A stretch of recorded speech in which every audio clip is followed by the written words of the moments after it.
Hello and welcome to the USA Cares podcast. I'm your host, Matt Castor. I am joined with my good friend, Gina Anderson, sitting in for Maeve Armstrong. Hi. While she goes off and gets married. Good for her. Yeah. I guess we'll give her a couple of days off. She deserves it. Yeah. Well, I don't go that far. But she can have a couple of days off. But congratulations to Maeve, and we look forward to having her back soon. But Gina, thank you for filling in this week. You're very welcome. But, boy, I just got back from a conference with our good friends at Hardee's and Carl's Jr. down in San Antonio, Texas.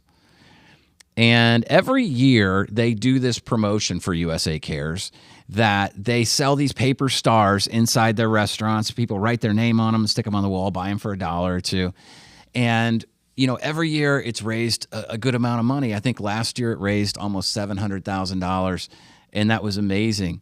And this year they shocked me because they raised over $840,000 and just handed me that check, which was really scary to fly home with, but handed me that check, and we are so thankful to our good friends at Hardee's and Carl's Jr. for everything that they have done and all the families that they have blessed with this money.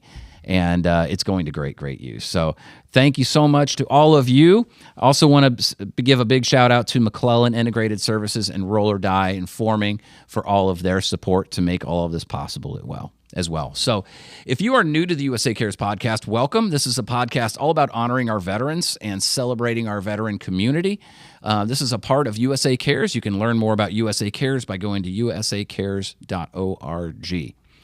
But this is an episode, Gina, that I've been wanting to have for a long time because our special guest today has been with USA Cares from the very beginning.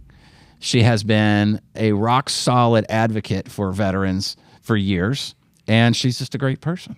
So excited to welcome to the podcast Miss Heather French Henry. Welcome. Well, it is a pleasure to be here, and I'm so excited as the daughter of a veteran to see all of these wonderful resources that have grown over the years, and especially USA Cares, as you have mentioned, being involved since the beginning, doing, I think, the first infomercial. That's awesome. I remember seeing some of those, and that is awesome. Yeah, you've been around since the very beginning of our organization, back in 2003. It was important, especially right after 9/11, to be able to grow resources for that new group of veterans and their families who were facing unique challenges. And really, you know, when I became Miss America in 2000, we were still dealing with the stigma of Vietnam, and the first Persian Gulf War was still relatively new, but then 9/11 just sort of woke the nation up. Yeah. And it really was a call for new and unique resources, and USA Cares met that, and I appreciate it. And isn't it, you know, it's so cool when you became Miss America, when you did, you had no idea at the time what you were going to be walking into in the next year or two. And it was interesting. I mean, it's interesting how things work out. But your message, your platform came along at just the right time, didn't it? It did. And even though my father said only a Marine Corps daughter could have won that year because the crown was gold and red, just like the Marine Corps colors. That's awesome. But it really came at a pivotal moment in time you had the World War II Memorial Foundation, which I helped with raise money with Tom Hanks and Steven Spielberg and all that. You had Saving Private Ryan coming out. You had the National Coalition for Homeless Veterans, which had grown so significantly, and they were doing housing for veterans. They were also pounding the pavement with legislative policy in D.C. We were doing stand-downs across the country. So we were having the dynamic of 250,000 homeless veterans on the street on any given night, and women veterans were not being addressed as well.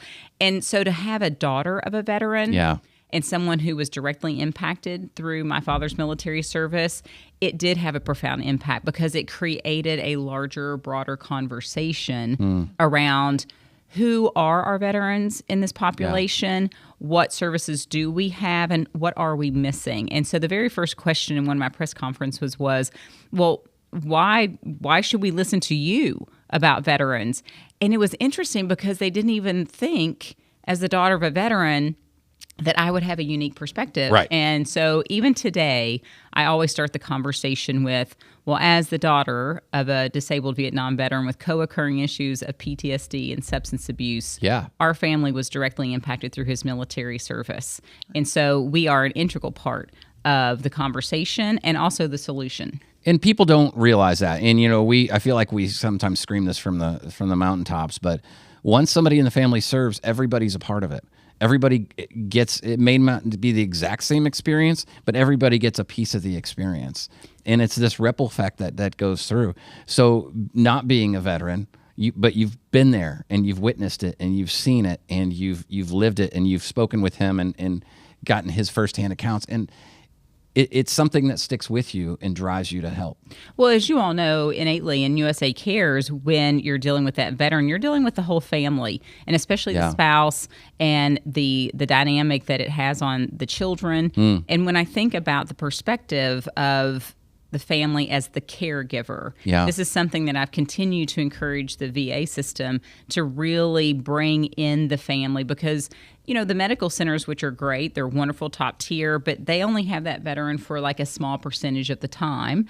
And the family is like the 99.9% caregiver. We're the ones that understand the triggers for those PTSD moments. We're the ones that understand the healthcare dynamics that go on every single day because we live it. And if you don't have the family's perspective in the veteran's care, then you're really losing out. You're not really creating that comprehensive wraparound healthcare that they're really striving to do. We had a good meeting this week with we had the CEO of Disabled American Veterans come visit us. Oh, great! And good friends, and they do amazing work, and we're excited to we can be a good supplement for their programs. But he was talking about the importance of exactly what you said, and they're doing a great job with this of taking care of the caregiver. Oh, that's right, exactly. And that's because people don't realize they have to put their lives on hold to take care of these family members, because who else is going to take care of them? So, so important. Well, and I love the fact that you bring up, our veteran service organizations who have done a wonderful job over the decades, century even, right, with American Legion and VFW. And DAV has done a wonderful job of rebranding to bring in those younger veterans into their fold. And I love the fact their national headquarters, just like USA Cares, that's right, here in Kentucky. But I've had a long history of supporting our VSOs, and I really think it is those supplemental supports that each one of us can provide each other. When I was commissioner at the Kentucky Department of Veterans Affairs, we had a multitude of programs that could offer financial assistance, but it's only a one time. And so then after a veteran and their family utilizes that one, what's the next step? What if that one time isn't enough? And then knowing all of those other supplemental programs that can then assist, we have to understand the networking needs. And you can't have a veteran that calls a program and the call just drops. Like, you give them the information and you expect them just to follow through themselves, because in my experience, they have met brick walls so many times. And they get worn out. That's one of the first things when they call us that they normally say is they'll start the conversation by saying, I know you're not going to do anything, but I'll ask anyway. And it's so frustrating. And God bless them. It is frustrating. And I've never been a person that's been like, I don't accept no very easily. And if you're telling me no, it just means I either haven't asked the right person or I haven't tried hard enough, because I'm going to find a way to get it done, which is why I loved working in government as a creative, because I found unique routes to be able to get programs implemented, like hiring our very first full-time women veterans coordinator or growing our homeless veterans programs. And then even now, as I've stepped out of the role in government, going into a group like Global Game Changers, then being able to offer educational assistance to honor our military veterans for our children. And so there are all kinds of ways the community can be involved in helping our military. And we don't often think about those creative ways. But I thrive on creating unique possibilities. So creative ways, that's a good segue to when we're going to talk about Global Game Changers. But if you're watching on video, if you're one of these people, we've got these yarn worms out here. So our worry worms. Our worry worms. You texted me one day and you said, hey, there's this little girl. I got a girl. Ryan, right? And we want to bring her over. She's got something really cool to share with you. And we're like, well, yeah, okay. Well, we're a sucker for kids, right? And so, and you bring her over, and she's got this whole basket of these little yarn worms. Talk to people. Tell them what these are. So the worry worms, little Ryan, who is from North Carolina, I actually met her in the Miss North Carolina system. She is what we call a rising star, which is very I appropriate have no for your... doubt after meeting her. She's more mature than I am. Like Absolutely. she's a rock star. Yeah. So in the Miss America system, we have a Little Sisters program, and it's basically a mentorship program for younger girls. And in North Carolina, they call them the Rising Stars. I met her years ago when I started emceeing Miss North Carolina, and she has anxiety. And she had the Worry Worm Project. So every contestant in the Miss America system has a platform like I did with veterans. And that has trickled down to our Little Sisters. And they don't all have to have that, but she has implemented that. So it's a great program to really help them provide more substance for as they grow into and hopefully become the next Miss America. But she really has created this global program of creating and making these worry worms that she passes out to veterans and also schoolmates who have high anxiety during testing. But she has a real passion for veterans from the very get-go. She told me that she loved following me because she loved my passion for veterans. Her grandfather was a veteran. And so for our Global Game Changers What's Your Superpower YouTube series, we chose Ryan to come and film a series about veterans for Veterans Day, which it's actually now on our YouTube channel. It dropped on November 3rd. So you can go on and utilize that as an asset to show your class, your school group, your brownie troop, whatever. And she comes into USA Cares and she delivers you all some worry worms. Yes. And you all were the first people I thought of. I went, oh my gosh, if she's coming to Kentucky and we're going to film this, she's got to go to USA Cares. She probably walked in there, took one look at us and go, these people need some worry worms. They look a little stressed out. That's why she left us with so many. Yes. Periodically, she'll send me a whole collection of them to just hand out to people. I love it. And I love the fact that she has stayed true to this mission. And it really shows other children that they too have a superpower that they can use to help their community. And that's what Global Game Changers, it's my talent plus my heart equals my superpower. So each one of our YouTube series really shows a young child who is utilizing a talent they have to partner with something that they love, and then it creates their superpower. Yeah. And can you imagine if every adult in the world had been taught how to use their superpower when they were kids? No. And children they're not jaded. They have no impossibilities, which I love. And I as a dad of all girls, right? I have three daughters. Dad. I'm a girl dad.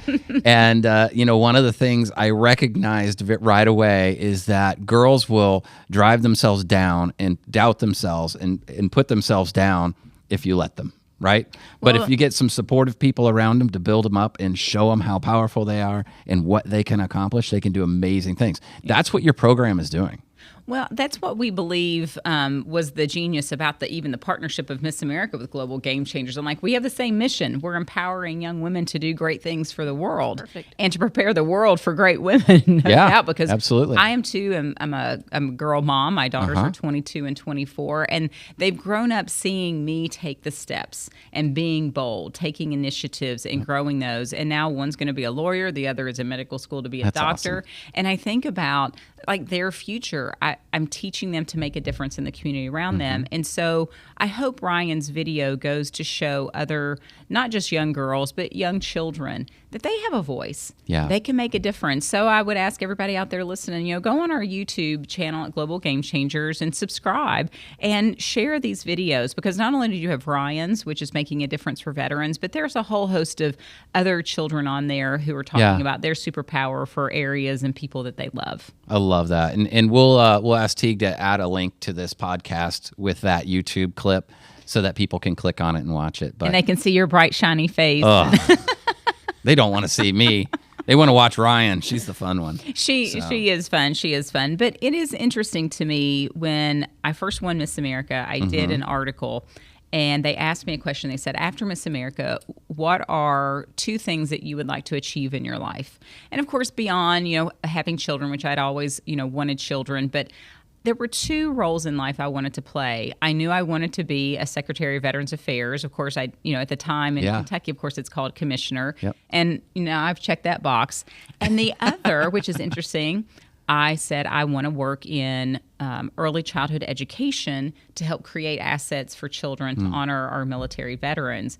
And it just dawned on me one day when I was at the office at Global Game Changer with Jan and Ann, and I went, oh, I have checked the second box. I've now transitioned into that role where not only are we, doing a video with Ryan, but we've created an elementary school asset for our Purple Star schools in Kentucky and nationally. Yeah. And Purple Star schools are schools that have signed up to be friendly to military connected children. So we've even helped to broaden the definition of what it means to be connected to the military. Yeah. Because what if you are the nephew or a niece of a military veteran, and maybe it's not one who's currently serving, but one who has served and is having extreme trouble. So you're speaking Gina's language right now. So Okay. Gina is a military spouse, I am. and her husband's a Navy SEAL. He's been on this podcast before, so you're understanding what she's saying. Yeah, absolutely. There's so many more kids impacted by military families than just the military family. My 3 kids have been to 9 different schools. Right. They made friends of all these places, and they're like, why are you moving away? What's going on? What's your dad doing? And it's the kids, it's their friends, it's the teacher who doesn't really always know how to handle that how to deal with situation. it. Yeah. Yeah. And at the very core of GGC, we help with behavioral and emotional management. And so when we created this asset for educators at schools, it not only takes them through some fun exercises to honor, our military connected children and their veterans or their military and their families, but it also helps them to discuss what they're feeling. So the school counselor can draw down some assets for when the children have gone to multiple schools and they feel uneasy, they're anxious, and their peers may not understand why, but how can we help them to feel included? And so having some of those assets and the parts of those curriculum for the counselors or the teachers to have is extremely important. Yeah. And also, when I was growing up, we had no resources for children like me whose dad had served but was well past the serving age, but was still dealing with dynamics with PTSD, running through the house at night with night terrors. And there were no resources for me to understand what I was feeling and how to navigate that and how not to utilize that in a destructive way. Now, of course, when I was growing up in a small town like Augusta, which is 1,400 people if you count the cats and the dogs, I was in Brownies. Yeah. So I was in Girl Scouts for 12 years, which I give a lot of credit to. But I was involved in youth group, and we had small community organizations that helped. But kids these days are pummeled with so many outside sources, So many things. and it's such a confusing time for them. So I'm really excited that we've been able to create some assets that target them specifically. So is this something that if, let's say somebody listening, their kid's school doesn't have this program, is this something they could request or bring to that school's attention? They absolutely can. They can actually go on to globalgamechangers.org. And our program, everything about it is free. We're funded through the David Novak Leadership Foundation, who David Novak was the former CEO of Yum Brands. Right. And so we've created this curriculum, a fully developed pre-K through 5th grade. And if you go on and register on our portal, you'll have access to everything that we've created, and especially the Purple Star program. Yeah. And right now in Kentucky, we have our own Purple Star program at the state, and you can go on you can go to purplestarschools.org, and you can find out more information about how your schools can become involved in a Purple Star program. Okay. Or you can just go on our Global Game Changers website, and you can click on the lesson, and you can download it and take it to your school. And it's really interesting because every single one of these pages you can actually download and use individually. So you have flexible implementation. that's cool. Maybe you just need an activity, or maybe you do need something about emotional and behavioral, management in there. And so it's really flexible to be able to utilize as well. Now, on the other side of things, coming up on the 25th anniversary of 9/11 next year, which is That's nuts. crazy Okay. to think Yeah, about. that's crazy. I have employees now who weren't born when Right. 9/11 happened, which really makes me angry. Well, it is interesting when you think about how we learned about Pearl Harbor. This is exactly what our kids are going through. Yeah. And I go, Wow, because I remember exactly where I was. I was in Rochester, New York, doing a veterans healthcare screening at East Kodak. And that morning we woke up and everybody in the hotel lobby was watching the television. Wow. And I went, what's going on? So all of our VA support system that was going to be doing healthcare screening had to go to New York City because they're the emergency healthcare services during times of emergency. All the National Guard had to go, but we still had 331 veterans that showed up that day. And so we had chaplains come, and it was really, we didn't get to do any screenings, but we got to do a lot of counseling sessions. Yeah. And they just wanted to be together. And so that's a core memory for me. And when I talk to children, it's really a tough conversation to have about what 9/11 was about, what happened after, the cause and Yeah, effect. because it's more than buildings and airplanes. It's more than that. Because the reaction of the American people and how people drew together and how they supported each other. And there were some amazing storylines that came out of that day. There are, and even to emergency management systems where you go, your first responders, this isn't necessarily just about the military, but about our first responders here at home as well. And we created an educational asset that's age appropriate for children as well. So that's on a separate website called 911lesson.org, and you can go online and download videos and curriculum and activity books. And again, it is not forgetting that children exist in this world. They are aware, hyper aware. We can't just ignore it and hope they don't ask about it, right? Right, because they're seeing, they're hearing, and we might as well teach them the correct narrative about what's going on in front of them. Yeah. And it's really important, and it's been a passion for mine for a long time. And so to me, I feel like I've checked that box, and we're going to continue to grow programs as well and partnerships. But I feel like it's very important that we create that those wraparound possibilities. Heather, this is so important. One of my biggest frustrations as a parent was cell phones. I hate them, right? As a dad, Love-hate relationship. As a user of them, fine. But as a dad, I hate them because they get so much garbage and so much bad information. So to see you guys putting out good, healthy information and explaining it in a way that their age group can relate to and understand, I love that. Well, it's important, and I know, Gina, with your children too, you want to make sure that any of the narratives that come out, especially about military services and activities, it's just like, how do we explain this to our children in a way that, one, is not fear-mongering, and you want to make them understand the seriousness of the situation, but also what are the lessons that we can learn? Yes. And 9/11 specifically is a really great one where we can kind of grow the lessons beyond what the political narrative was, because we're still dealing with a lot of those same dynamics today in the Middle East. But how do we create something where we talk about conflict resolution, and maybe we use that as a tool to talk about that? Yeah. And I think there are just a lot of important aspects that maybe the general public, we just sort of ignore and gloss over. Right.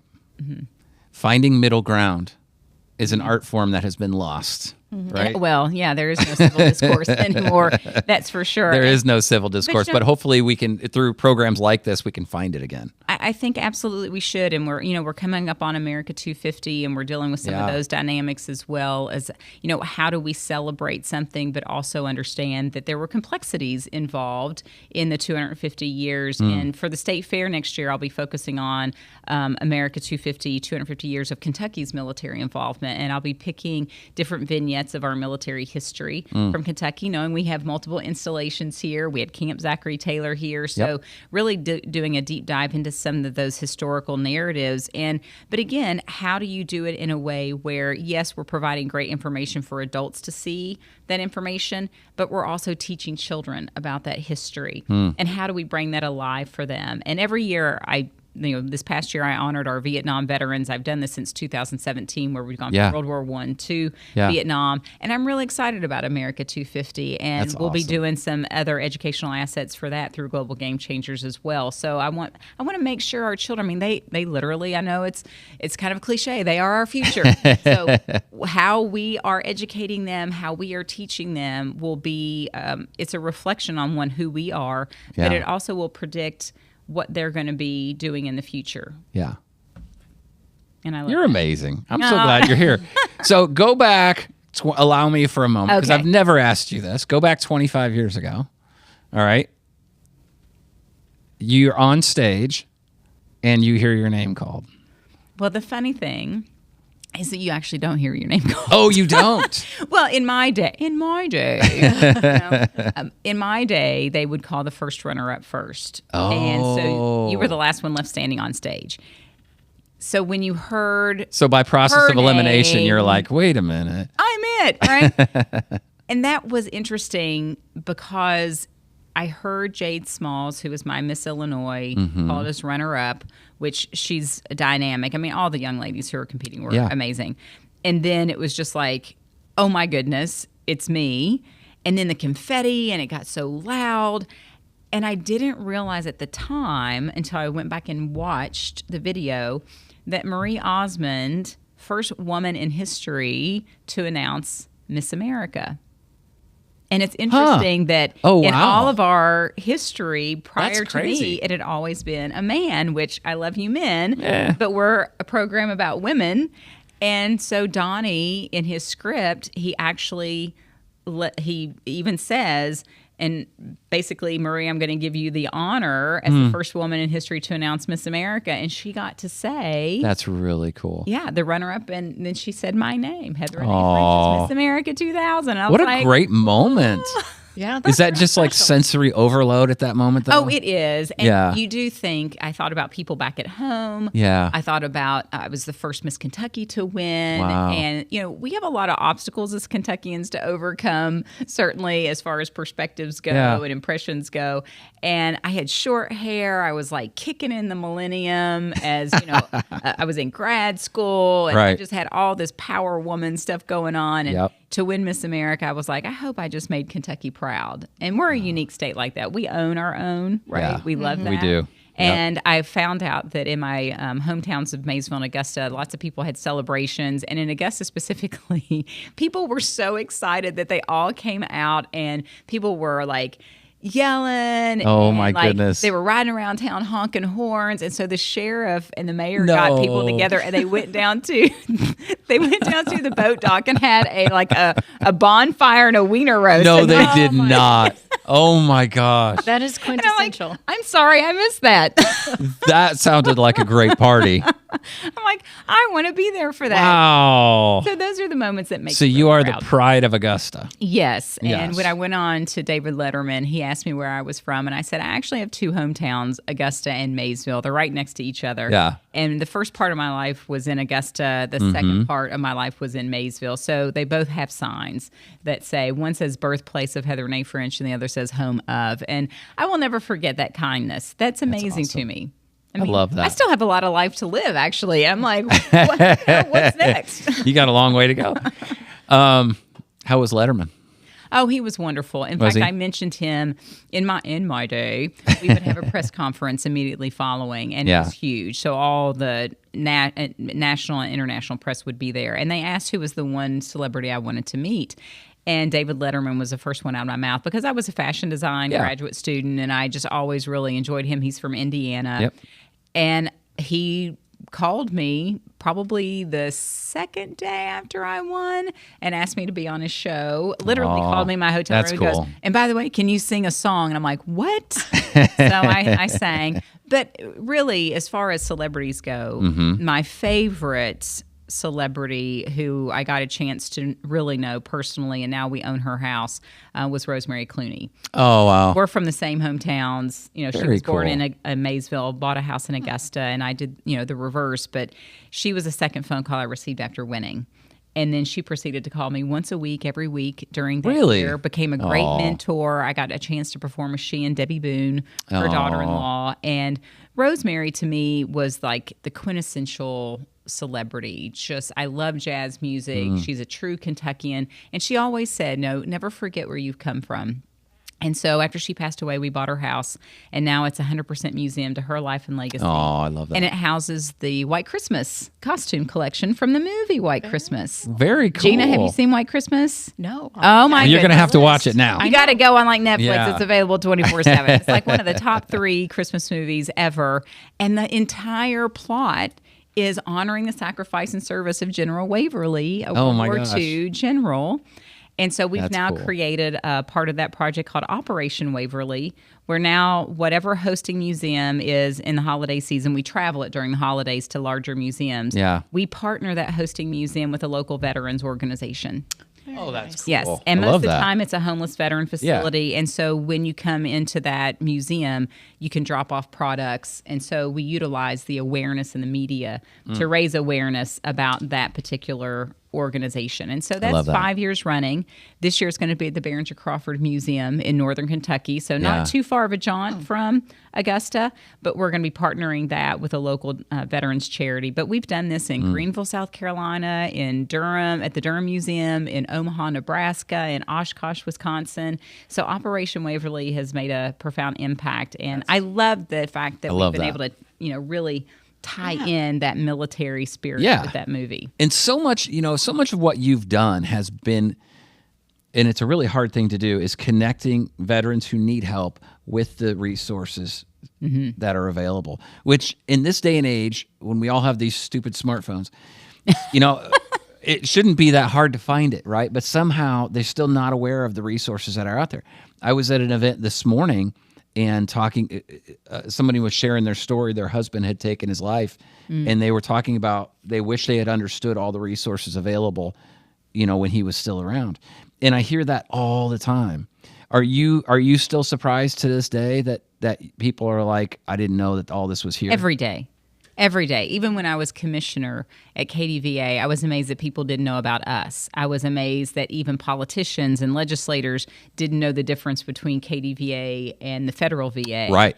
I got pulled in to testify on the waiting times at the VA medical centers, and I had to right up front disclose, hey, listen, as commissioner, I have zero jurisdiction over the VA medical care centers.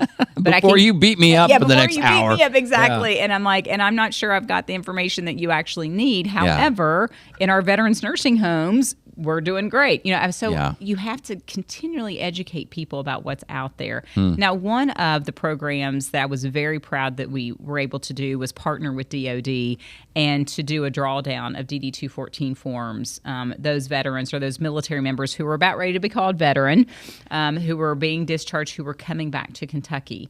And so we went through a series of security checks, and we were able to join into their network. And once a month, we could draw down those military members who are identifying as coming back to Kentucky. And then what we would do is we would wait about 3 to 6 months, and then we would send them information about the resources that we had available. Because truthfully, when you're talking, and Gina, you know this firsthand, when that military member is transitioning out, is exiting, and you go and you talk to whatever TAP service or, whatever exiting service the branch of service has, and all the branches of service have different exiting programs, you try to educate those military members about the resources that will be available. And all there is this gloss over their eyes because they just want to get out. Yeah. They're at that moment, right? They're counting down the days, and they're not thinking about that oh crap moment that they're going to have. Sorry for my language, but that's exactly what they have. That's exactly what it is. And I would always say, listen, in 6 months, you're going to hit a wall and you're going to go, oh my gosh, where was that phone number? What was that resource? And so we purposely decided that, okay, we'll get their information, but we'll wait 3 to 6 months and we'll send them the information because they need that transition period. Yeah. Between current service and then becoming a veteran. And most people don't realize, and so important. I tell people all the time, they always call our military service members active duty veterans. I'm like, you're actually officially not a veteran until you get discharged. Yeah. Because there's a different technical language legislatively in there because you go from DOD to now being Department of Veterans Affairs. Yep. Those are two different departments. Yep. But it was very interesting to look at that dynamic and to design a program and service where I feel like we could actively meet the need where they were. Yeah. And that's the important aspect of any resource and service. How are you meeting our veterans and military members where they are? Yeah. Not where you hope they'll come to you, Right. but how do you go to them? Yeah. And smart. that's a large question. Yeah. You're living that, aren't you, Gina? I'm living that. He's wrapping up, Yep. right? So Retired figuring that January out. 1st. Yeah. Right? And so he's counting down the days.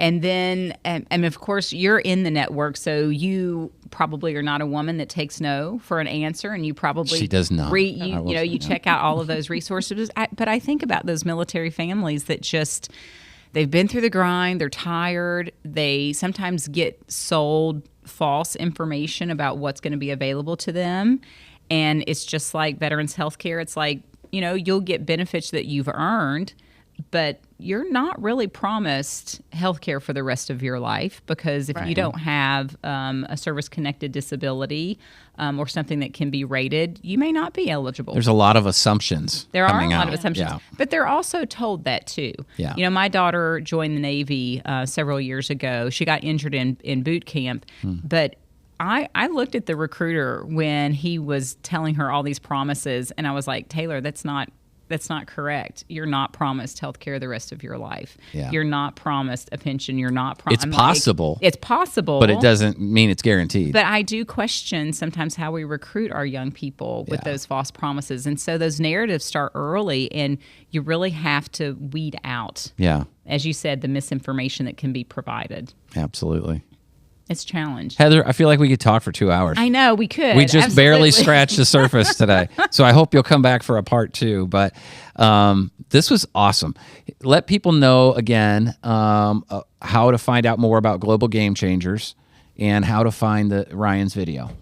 Well, you can find out all about the resources that we have in our full curriculum at globalgamechangers.org, which is very easy. Just go on and register. You can get into that portal really easy. For the YouTube series for Ryan, go to the Global Game Changers YouTube channel. Yeah. Subscribe. You'll be able to go through several of the videos that we have, and feel free to share all of those. Those are free. They're fun. And if you have any questions, feel free to reach out to us. I love it. Thank you so much for being here. Thank you for supporting USA Cares for so long, and Always. and all the clients that we serve. So Yeah, always. And if anybody has a question about anything that I do personally with veterans, you can always DM me on Instagram. I handle all my social media. And also I have a great website, heatherfrenchhenry.com, where it talks about a plethora of the initiatives that I'm involved in. great. Thank you so much. Thank you. I What a appreciate it. pleasure. So thank you for joining us this week. Learn more about USA Cares at usacares.org. If you're able, go ahead and make a donation. Help a family that needs a little hand up right now. So again, usacares.org. Thank you to everybody. Hit that subscribe button and join us next week. Gina, thanks for filling in. Thanks for having You me. did a great job. Thanks. Yes. So we'll be with you next time. Take care.